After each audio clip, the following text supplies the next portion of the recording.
5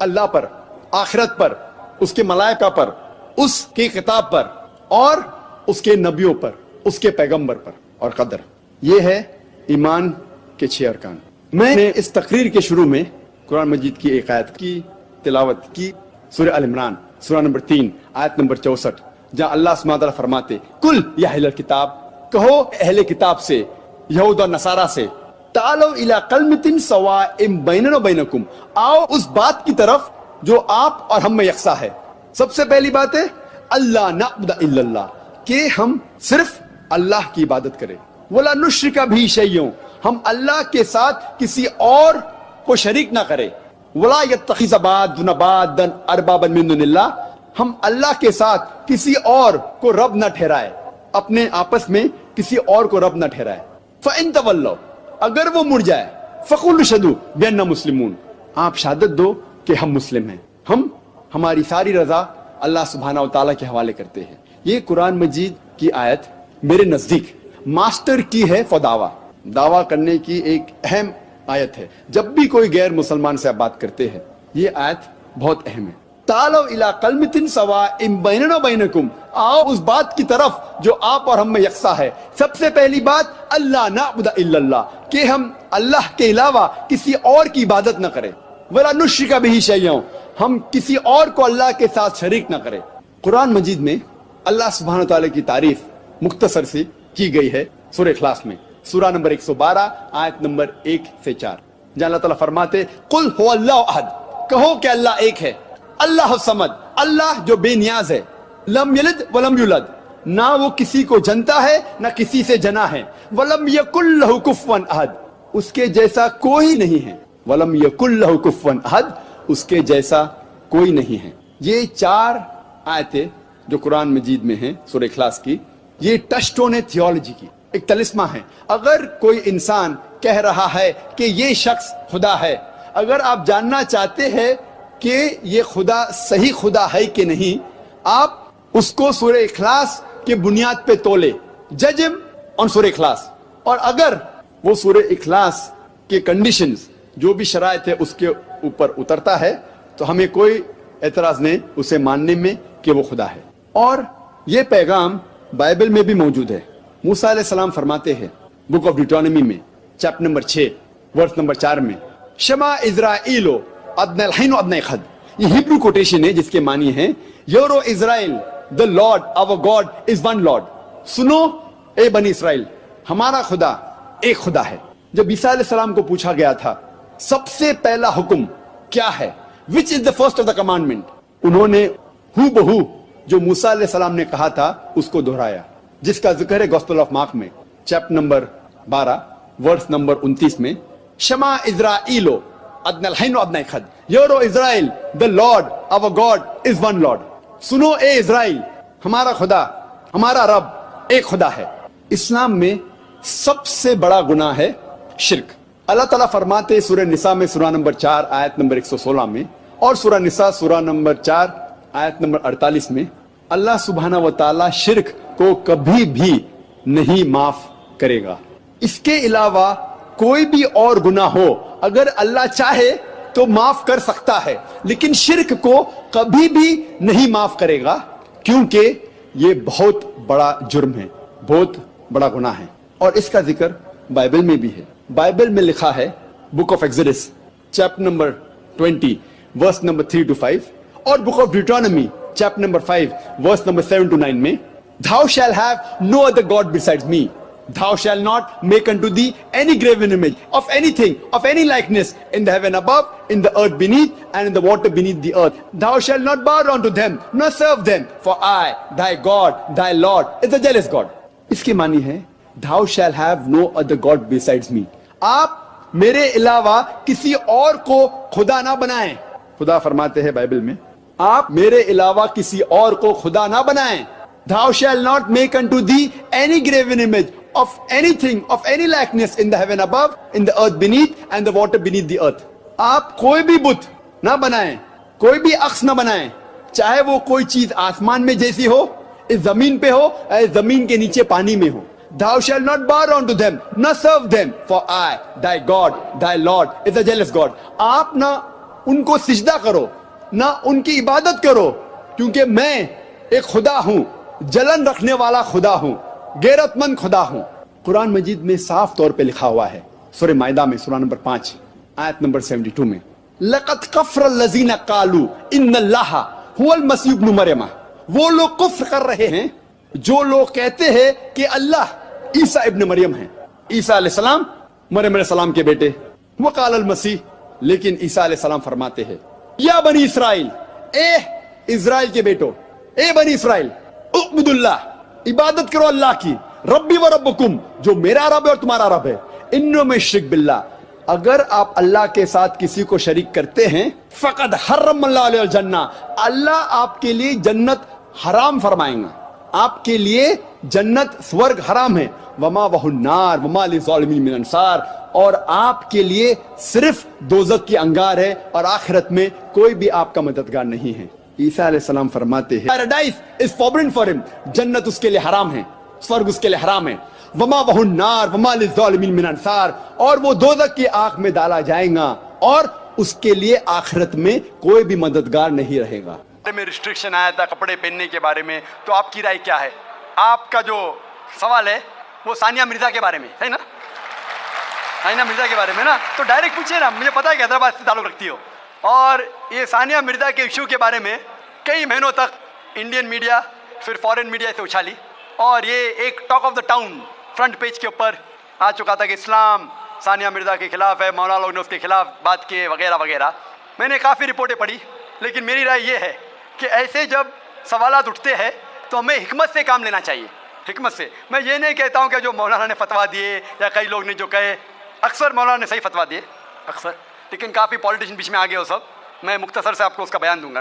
لوگ کہہ رہے تھے کہ اسلام ریسٹرکٹس انٹرنیشنل سپورٹس, کہ اسلام سپورٹس کی ترقی کے خلاف ہے, اور ثانیہ مرزا سے میڈیا پوچھ رہی تھی کہ اسلام حرام کہتا ہے تو کیوں آپ ایسے کپڑے پہن رہے وغیرہ وغیرہ. میں یہ پوچھنا چاہتا ہوں کہ ثانیہ مرزا لان ٹینس میں نمبر 31 تھی, ابھی 34 ہو گئے واپس سے, لگ بھگ قریب ہے 31-34 نمبر پہ ہے. آپ سب سے number 1 top seed Serena William سے کیوں نہیں پوچھتے, کیوں نہیں اس سے پوچھتے کہ اس کا مذہب اسے اجازت دیتا ہے اسے کپڑے پہننے کی. آپ مولانا سے کیوں پوچھتے کہ اسلام میں جائز ہے کہ نہیں. آپ جا کے پریسٹ سے کیوں نہیں پوچھتے, آپ جا کے پوپ سے کیوں نہیں پوچھتے کہ سرینا ولیمز جو نمبر 1 ہے ایسے کپڑے پہننا کرسچینٹی الاؤ کرتی ہے کہ نہیں. پوپ میرے نظریے سے بالکل کہیں گا حرام ہے. کلیئرلی لکھا ہے حجاب کے بارے میں بک آف ڈیوٹرانومی میں چیپٹر نمبر 22 ورس نمبر 5 میں حجاب کے بارے میں لکھا ہوا ہے. First Timothy chapter number 2 verse number 9 میں کہ عورتیں اچھے کپڑے پہننا چاہیے, sober, modest. The woman should wear modest clothes with shamefacedness, with sobriety, should not have braided hair of gold, nor wear pearls. مطلب بھڑکیلے کپڑے نہیں پہننا چاہیے, سونے نہیں پہننا چاہیے, اور اچھے سے پیش آنا چاہیے عزت کے ساتھ. اور کرسچینٹی میں بھی ایسے کپڑے پہننا حرام ہے. اگر آپ پریسٹ سے پوچھیں گے, کوئی بھی پریسٹ کہے گا, اسی لیے آپ دیکھتے ہیں کہ نن لوگ مسلمہ جیسے لباس پہنے, اسلام کے لباس پہنے, پورا جسم ڈھکا ہوا ہے, صرف چہرہ اور ہاتھ کلائی تک دکھتا ہے. تو آپ جب کہتے ہیں کہ جو لوگ مذہبی ہے, جو عورتیں مذہبی ہے, انہیں ایسے کپڑا پہننا چاہیے, ہمارے حساب سے ہر عورت, ہر مسلمہ, ہر مسلم خاتون مذہبی ہونا چاہیے اور اسے اچھے کپڑے پہننا چاہیے. میڈیا کیا کرتی ہے, اچھالتی ہے. اور افسوس کی بات, ہمارے کئی مسلمان پولیٹیشین وہ کہنے لگے کہ یہ مولانا ہے نا, یہ صرف مذہبی تک رہنا چاہیے, سپورٹس میں نہیں آنا چاہیے, سپورٹس کے بارے میں نہیں کہنا چاہیے. میں یہ مسلم پولیٹیشین سے کہتا ہوں کہ وہ اپنے پالیٹکس تک محدود رہو, اسلام کے دائرے میں مت آؤ. وہ کہتا ہے کہ مولانا جو ہے نا, یہ ہمارے سپورٹس وومن کو ترقی کرنے سے روکتے ہیں. میں ان سے پوچھتا ہوں, اور کئی ہمارے غیر مسلم پولیٹیشینز کہنے لگے کہ جو بھی کوئی ثانیہ مرزا کے خلاف ہے وہ دیش کے خلاف ہے, ہمارے ہندو پولیٹیشینز. تو میں نے کہا کہ جو بھی کوئی ثانیہ مرزا کے کپڑے کا ساتھ دیتا ہے وہ وید کے خلاف ہے, ہندوازم کے خلاف ہے. ہندوازم میں بھی لکھا ہے, آپ ہندو کتاب پڑھیں گے, وید پڑھیں گے, جلد نمبر 10 میں لکھا ہوا ہے, چیپٹر نمبر 85 شلوکا نمبر 30, اور رگ وید میں لکھا ہوا ہے جلد نمبر 8 چیپٹر نمبر 33 منترا نمبر 19 میں کہ برہما نے, خدا نے آپ کو عورت بنایا ہے, اس لیے نظر نیچے کرو اور اپنا سر ڈھانکو. تو ہندوازم میں بھی حجاب ہے. تو یہ ہندو پولیٹیشین اپنی مذہبی کتاب پڑھے ہی نہیں. وہ جو کہتے ہیں کہ ثانیہ مرزا کے لباس کے خلاف ہے وہ دیش کے خلاف ہے, میں نے کہا جو ثانیہ مرزا کے لباس کے ساتھ ہے وہ ہندو مذہب کے خلاف ہے. اور میں کہتا ہوں یہ پولیٹیشین سے, چاہے ہندو یا مسلم ہو, کہ انٹرنیشنل سپورٹس کو ترقی سے روکنا نہیں چاہیے. ہم جانتے ہیں کہ پہلے لان ٹینس میں بیڈمنٹن میں ہم دیکھیں گے خواتین پورے کپڑے پہنتی تھی, پوری ڈھکی ہوئی تھی. جیسے ٹائم گزرتا جا رہا ہے کپڑے کم ہوتے جا رہے, تو پہلے تو لوگ کھیلتے تھے مسلم اور غیر مسلم خواتین بھی, ابھی کیوں ضروری آ گئی؟ مان لو میں کہتا ہوں اگر کل بیچ والی بال انٹرنیشنل سپورٹس ہو جائے گا جس میں عورتوں کو بکینی پہن کے کھیلنا ہوتا ہے, تو کیا آپ اپنی بیٹی کو بھیجیں گے بیچ والی بال کھیلنے کے لیے؟ کون سا ہندوستانی پولیٹیشین اپنی بیٹی کو بیچ والی بال کھیلنے کے لیے بھیجے گا؟ بیچ والی بال جانتے ہیں آپ؟ بیچ والی بال اگر کل وہ انٹرنیشنل سپورٹ بن گیا تو کیا بھیجیں گے اپنی بیٹی کو بیچ والی بال کھیلنے کے لیے؟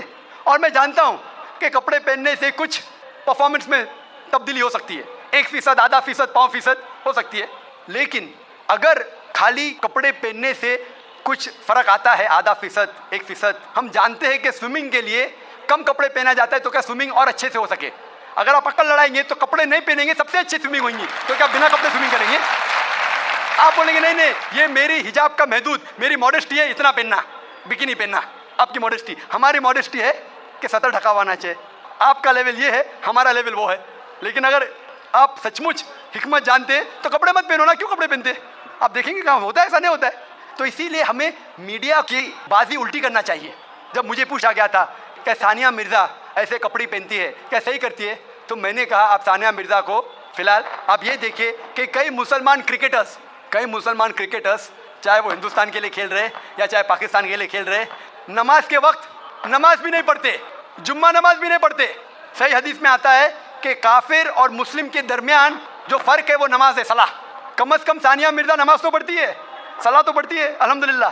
ہو سکتا ہے کل وہ کپڑے بھی اچھے پہنیں گے انشاءاللہ, کیوں نہیں؟ تو میں کہتا ہوں کہ جو یہ مسلمان کرکٹرز ثانیہ مرزا سے اور بڑا حرام کر رہے, ثانیہ مرزا سے بڑا حرام کر رہے, کم از کم نماز تو پڑھتی ہے, اس کے لیے ہمیں اس کا ساتھ دینا چاہیے. اگر کچھ غلطی کر رہی ہے ہمیں اس کے ساتھ حکمت سے پیش آنا چاہیے اور کہنا چاہیے اللہ تعالیٰ انہیں انشاءاللہ ہدایت دیں گے, کم از کم نماز تو پڑھی ہے. ہو سکتا ہے چند مہینے بعد یا چند سال بعد ہو سکتا ہے کہ اللہ تعالیٰ اسے ہدایت دے گا, وہ کپڑے بھی اچھے پہنیں گے. اور میں جانتا ہوں کہ پرفارمنس میں شاید آدھا فیصد, 1% ہو سکتا ہے کہ لمبے کپڑے پہننے سے پرفارمنس میں کمی ہو, لیکن جب اللہ کا ساتھ ہے تو پرفارمنس میں کتنی ترقی ہوں گی. اللہ تعالیٰ فرماتے ہیں سورہ عمران میں سورہ نمبر 3 آیت نمبر 160 میں کہ if Allah forsakes you none can help you. اگر اللہ آپ کا ساتھ چھوڑ دے تو کوئی بھی آپ کی مدد نہیں کر سکتا, اور اللہ اگر ساتھ دے تو کوئی بھی آپ کو ہرا نہیں سکتا. تو اسی لیے مومنوں سے اللہ پہ بھروسہ رکھنے کے لیے کہیے. تو ہو سکتا ہے ثانیہ مرزا انشاءاللہ کچھ دن بعد, چاہے ہفتے ہو یا مہینے ہو یا سال ہو, ہم اللہ سے دعا کرتے کہ اللہ اسے ہدایت دے اور وہ کپڑے بھی اچھے پہنے اور انشاءاللہ ترقی بھی کرے. Hope answers the question. میرا نام راج کمار ہے جی. میں ایک چھوٹا سا ویاپار کرتا ہوں. میں نے کئی بار قرآن پڑھی ہے, تو اس میں جس آیت کا آپ نے ذکر کیا ہے اس میں آپ نے آدھی آیت ذکر کیا ہے, التوبہ کی 5ویں آیت, جس میں لکھا ہے کہ جو غیر مسلمان کو مارو ساتھ میں گھات لگا مارو, اور جب تک وہ نماز قائم کریں زکوٰۃ دیں تب ان کو چھوڑ دو, ارتھات مسلمان بن جائیں تب چھوڑ دو. اور دوسری بات یہ تھی کہ 6551 کی نمبر اس میں ہے, اس میں لکھا ہے کہ اے مسلمانوں تم عیسائیوں یہودیوں کو اپنا دوست مت بناؤ, اگر جو دوست بنائے گا وہ ان میں سے ہو جائے گا. یہ بات انسانیت کے خلاف میں محسوس کرتا ہوں. بھائی صاحب نے سوال کیا کہ میں نے جو آیت کوٹ کی سورہ توبہ سورہ نمبر 9 آیت نمبر 5 کی, وہ آدھی آیت کوٹ کی, اس میں لکھا ہوا ہے کہ انہیں جب چھوڑ دو جب وہ نماز قائم کرے اور زکوٰۃ دے. یہ بھی جو بھائی صاحب کہہ رہے, پوری آیت کا میں حوالہ دیتا ہوں. اگر آپ پوری آیت پڑھیں گے تو آپ کو صحیح پس منظر ملے گا. جیسے میں نے کہا تھا میری تقریر میں, حوالہ تو دیا, آیت نمبر 5 میں لکھا ہے سورہ توبہ سورہ نمبر 9 میں کہ اللہ سبحانہ و تعالیٰ مشرکین مکہ کو 4 مہینے کا وقت دیتے سدھرنے کا, ورنہ اعلان جنگ. اور جنگ کے میدان میں لکھا ہوا ہے کہ جہاں بھی آپ مشرکوں کو پائیں گے ان کا قتل کرو. Wait for them in every stratagem of war, ان کا انتظار کرو اور میدان جنگ میں ان کا قتل کرو. لیکن اگر وہ ریپینٹ کرے, مطلب معافی مانگے, کئی وجہ ہے, اگر وہ معافی مانگے, نماز پڑھے اور زکوٰۃ دے تو چھوڑ سکتے ہیں. مطلب وہ اسلام کو قبول کرے یا وہ صرف امن چاہتے ہیں. تو کئی آپشنز دیے گئے ہیں. ایک آپشن ہے کہ اگر وہ ریپینٹ کرے, معافی مانگے, اسلام کو قبول کرے تو بھی چھوڑ دیجئے, یا وہ امن چاہتے ہیں اور اسلام قبول نہیں بھی کرے تو بھی چھوڑ دو. آگے آیت میں لکھا, آیت نمبر 6 میں, آیت نمبر 6 بھی اس کے ساتھ ہے نا, کہ اگر وہ امن چاہتے ہیں تو ان کو حفاظت سے ایسی جگہ پر لے جاؤ جا کے وہ محفوظ ہے. تو بہت سے آپشنز دیے گئے ہیں. لیکن اگر وہ آپ سے جھگڑا کرنا چاہتے ہیں میدان جنگ میں تو ان کا قتل کرو. اگر جھگڑا کرنا چاہتے ہیں تو قتل کرو, اگر جھگڑا کرنا نہیں چاہتے ہیں, بولتے امن چاہتے تو چھوڑ دو. اگر وہ معافی مانگتے, اسلام قبول کرتے پھر بھی چھوڑ دو. تو کئی آپشن دیے گئے ہیں. یہ کہنا غلط ہے کہ وہ اسلام قبول کرے تو ہی چھوڑو. کئی آیتیں آپ کو کانٹیکسٹ میں پڑھنا چاہیے. پھر سے آپ صرف ایک پارٹ آف دا ورس نکالیں گے اور کوٹ کریں گے, لوگ کو پھر سے غلط فہمی ہوتی ہے. تو یہ صحیح جواب ہے کہ بہت سے آپشن دیے گئے ہیں. اور کئی جگہ سورہ انفال میں بھی لکھا ہے کہ اگر وہ امن چاہتے ہیں تو امن بہتر ہے. اس میں یہ نہیں لکھا ہے کہ اسلام قبول کرنا ان کے لیے ضروری ہے. کر سکتے ہیں اگر وہ اسلام کو پسند کرتے ہیں. قرآن میں لکھا ہے سورہ بقرہ میں سورہ نمبر 2 آیت نمبر 256 میں 256, لا اکراہ فی الدین, اسلام میں زبردستی نہیں ہے. there is no compulsion in religion. truth stands out clear from error. حق باطل سے الگ ہے. حق, truth is clear from error. جو حق کی بات ہے وہ غلط بات سے علیحدہ ہے. ہمیں حق پیش کرنا چاہیے. اگر وہ قبول کرے تو اچھی بات ہے, نہیں قبول کرے تو بھی کوئی بات نہیں. اور کئی ایسے آیتیں قرآن کی, سورہ کافرون بھی ہے سورہ نمبر 109, جس میں لکھا گیا ہے کہ کہہ دو کافروں سے جو لوگ اسلام کو جھٹلاتے ہیں, ہم وہ چیز کی عبادت نہیں کریں گے جو آپ کرتے ہیں یا جو آپ چاہتے ہیں. نہ آپ ان کی عبادت کرتے ہیں جس کو ہم مانتے ہیں, نہ ہم آپ جسے کہتے ہیں اس کی عبادت کریں گے, نہ آپ کریں گے ہم جسے کہتے ہیں. لکم دینکم ولی الدین, آپ کے لیے آپ کا دین, ہمارے لیے ہمارا دین. تو ہمارا فرض ہے کہ سچائی لوگوں تک پہنچاؤ. پہنچانے کے بعد اگر وہ مانتے ہیں تو الحمدللہ اچھی بات ہے, نہیں مانتے تو بھی الحمدللہ, تو بھی کوئی بات نہیں, ہم کو ثواب ملے گا. ہمیں حق بات کرنے کا ثواب ملے گا چاہے وہ مانے یا نہ مانے. تو ہمارا فرض ہے کہ اچھی باتیں کرے چاہے انسان مانے یا نہ مانے. تو یہی کئی آیتوں میں آپ پڑھیں گے اور پس منظر میں دیکھتے ہیں, کانٹیکسٹ میں دیکھتے ہیں تو یہ لکھا ہے. آپ کچھ سیکنڈ کوشچن پوچھے تھے, آپ نے کچھ اور بھی سوال پوچھے تھے. آپ ذرا 6551 نمبر, جی 6551 آیت نمبر دیا تھا, اس کا آپ نے ذکر نہیں کیا. 6551 جس میں لکھا ہوا ہے کہ اے ایمان لانے والوں, تم عیسائیوں یا یہودیوں کو اپنا دوست مت بناؤ. بھائی صاحب نے سوال, یہ آیت سیمت ہے یا اسیمت ہے؟ کیا عیسائیوں اور یہودیوں کو اپنا دوست مت بناؤ, یہ کون سی آیت 6551؟ لیکن قرآن میں لکھا ہوا ہے سورہ ال عمران میں سورہ نمبر 3 میں 2 جگہ لکھا ہے کہ یہ جو ترجمہ کر رہے ہیں کہ یہود اور عیسائی کو اپنا دوست مت بناؤ, یہ ترجمہ صحیح نہیں ہے. صحیح ترجمہ ہے کہ do not make Christians and Jews your protectors in preference to believers.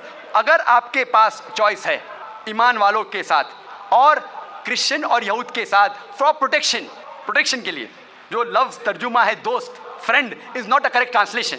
It should be do not approach them for protection, مطلب اپنے آپ کو پروٹیکٹ کرنے کے لیے بنسبت مومن مسلمان کے بدلے یہود اور کرسچن کی طرف مت جاؤ. یہ لکھا ہے. اس کا مطلب یہ نہیں کہ ان سے دوستی مت رکھو, کیونکہ کئی جگہ قرآن میں اور آیتیں آتے, مثال کے طور پہ قرآن مجید میں سورہ ممتحنہ سورہ نمبر 60 آیت نمبر 8 میں لکھا ہے کہ اللہ forbids you not from being just towards those kafir, those non-Muslims who do not fight your faith nor drive you out of your home.